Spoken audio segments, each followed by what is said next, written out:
Harallee waa isin agarsiisa. Google Play Store keessa appilikeeshinii tokko yeroo gad buufattan jawaalli keessan isinii buusuu didee appilikeeshinii biraa lamaa fi sanii ol akka irraa haytan isin ajaja. Sababni isaa istoreejii jawaala keessaniitu wal dhiphisee guutee biizii ta'e. Memorii geegaa 8 geegaa 1632 fi 64 guddattu jawaala keessan keessaa qabdan osoo memoriin teessan duwwaa achirra teettu itti achi fe'uu dadhabdanii appilikeeshiniin ammoo jawaala keessan storage isaa dhiphisee akka inni waa gad isiniin buufne fi biizii isin harkaa godha. Kanallee appilikeeshinoota jawaala keessanirra jiran akka gara memorii itti fe'attanii ofirraa salphistaniin isin agarsiisa.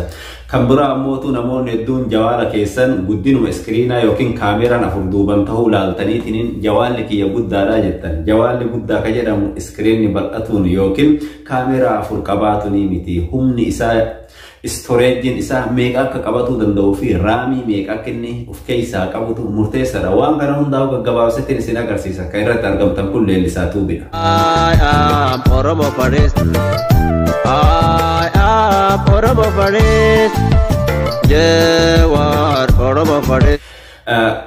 Asirratti wanni isin hubachiisu TikTokii kanarratti yaada gabaabsineet isinii himna. Wanta isin barsiisnu YouTube irratti isin barsiisnu tokko jalqaba isaa asitti isinii himna. Aappii akkanaatiin isin garsiisuu deema jennee yeroo isinii himne aappiin sun isin fayyada yoo taate yookiin dhimma keessanii wal qabata yoo taate yookiin uummasanuu baruun faayidaa isinii qaba yoo taate Profaayilima TikTokii keenyaa jalaan gaseentanii YouTube keenya tuutanii dhayitanii YouTube irraa daawwattan. Yoo ammootu aappiin kun yeroo asii akkatti jalqabarra isinii himnu kana isiniin gammachiisin asumatti tanuma laayik gootanii bira tartanii amma ammootu gara barnootaa.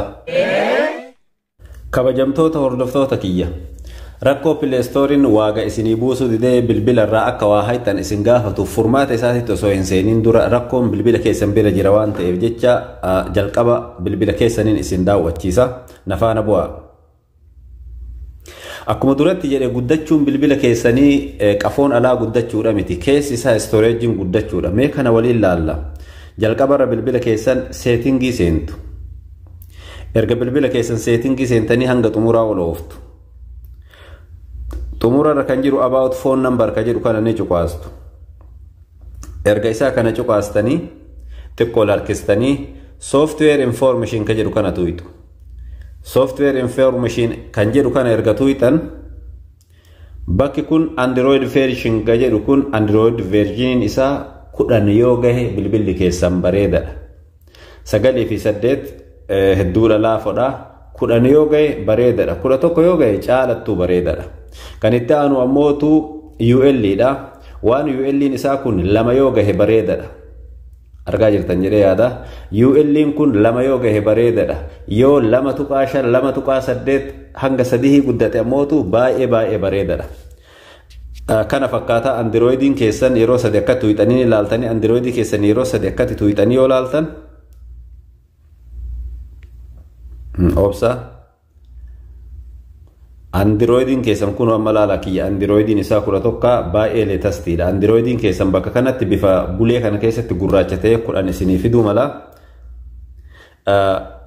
Isa kanuma jedha kan biraa ammootu irra ol harkistaniit bolding number ka jedhu kana bira dhuftanii bolding numberii kana yeroo 3 akkatti tak gootan. Yeroo 3 yoo akkasitti walirra cuqaastan paaternii keessa yookiin qulfii bilbila keessanii isin gaafata. Qulfii bilbila keessanii yeroo inni isin gaafate itti naqattan. Qulfii bilbila keessanii yeroo itti naqatan irra deebitanii yoo barbaadan illee check godhuuf yeroo 3 akkatti inni tuuxanii kunoo amma developeriin keessii banamee jira naan jedha. Takka irraa duubatti deebi'a. Ammallee software information kana jalatti bilbila keessan check godhuudhaaf battery information ka jedhu kana tuuxan. Battery information kana yeroo tuuxan capacity isaa meeqa akka ta'e asirratti ilaaltan. Capacity isaa yookiin mAh'n isaa 3,500 yoo gahe baay'ee bareedadha kuni jechuudha. 3,500 yoo gahe baay'ee bareedadha.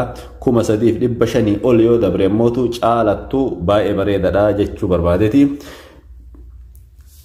Kana keessaa baatan duratti abaa'utii kana yeroo tuuxnu abaa'utiin kun xumurarra jira. amma ammootu buldi number yeroo sadi katuqa isinin jedhe san waan tuyxaniif jecha jala kanatti developer option kun isinii baheeti jira.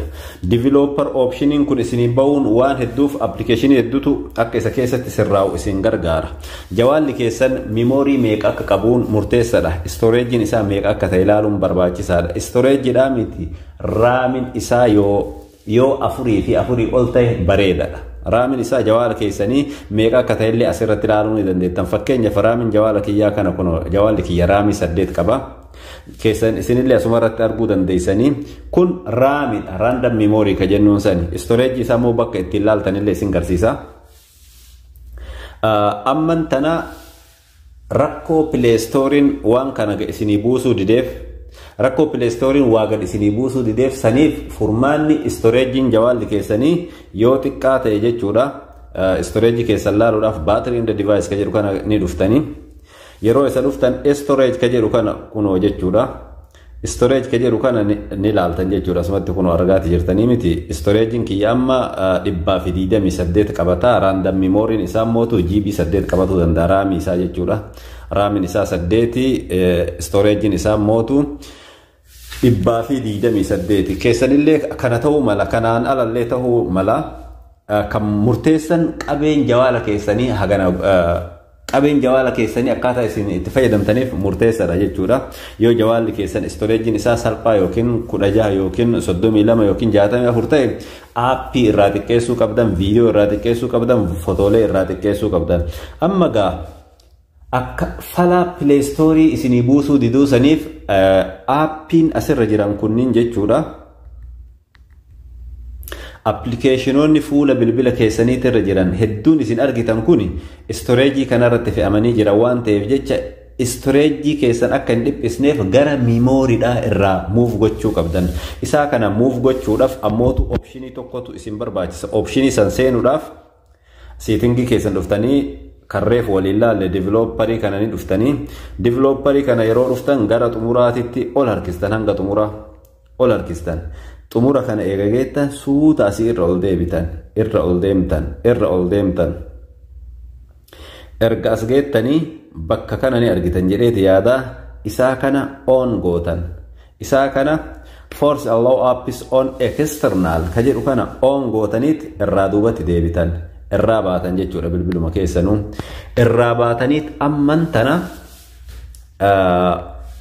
applicationoota kana gara memoryidhaa jawaala keessanirraa ooftanii yookiin move gootanii jawaala keessanii bakka banaa baay'ifatuuf jecha settingii dhuftan.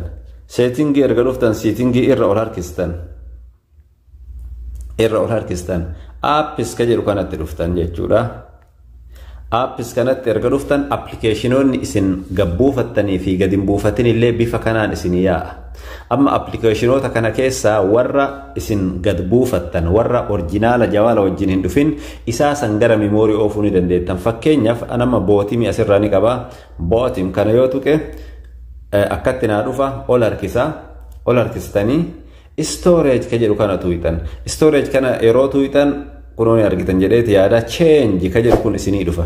Change kana yeroo tuyxan intershare storage ka jedhu kanaa fi internaala fi SD isinii fida filannoo yoo dura internaala irra jira internal storage irra jira amma ammootu angara memory asirraa oofuu barbaada. Memory irratti ni tuqa qulfii jawaala keessanii akkatti bantanii yeroo memory irratti tuyxan akkatti isinii dhufa jechuu bootimiin jechuudha. Export godhi jedhaa jira move ni gootan. Kalaas amma akkatti move ta'aa jira jechuudha. Move ta'ee jira. Hunda isaatu akkatti irra deemtanii aappii sima keessatti deebitanii ammallee irra ooftanii ammallee aappii biraa kan gabbuuse fakkeenya B-Live kana B-Live kun hidhaa jiraa'u B-Live kan hin tuqaa B-Live kana storage isaanii seenaa storage ka jedhu kana erga dhufe ammallee change ka jedhu kana dhufa inni duraa'u memory irra jira. Hedduu isaa waan an duratti deebiseef jecha gara memoryidha. Hedduu isaa nama memory irraa qaba. Applicationiiwwan qabiyyeen isaa gurguddaa ta'an warra qabeen isaa gurguddaa ta'an bakka guddaa ka isinirraa qabachuu danda'an MB'n inni qabatee jiru baay'ee yoo ta'e amma FX kana ilaalame asirratti disable jedhaana hidhee ture akka inni yoo hin dalaniif background isaa change jedha. Change kana yoo tuyne jawaala irra jira bilbila irra jira memorytti as deebiseetuma move godhuudha. Kalas applicationii asirraa qabdan hunda isaa bifa kanaan warra gabbuufattanii isin jirtan gara memoryidhaa yoo deebistan spacing jawaala keessanii bakki banaa isinii ta'a. Storagein jawaala keessanii dhiphaa yoo taate applicationoota asirraa qabdan kana hunda gara memoryidhaa yoo ooftan bakkitoon isaa isinii banamaa jedha. Kana fakkaata barnoonni har'aa kana fakkaata. Bilbila keessanillee akka daawwattanii fi akka irraa fayyadamtan abdiidha qaba. Gaafilee biraa yoo qabaattan waan kanaan wal qabatu asuma jalatti koomantii jalatti naa kaaya. Waan barnoota har'aa isin barsiise wal qabatu yoo jiraate kanumaan isiniin jedha. Hanga sagantaa biraatiin walitti deebinutti fayyaa ta'aa. I am Oromo Forest. I am Oromo Forest. Jewar Oromo Forest.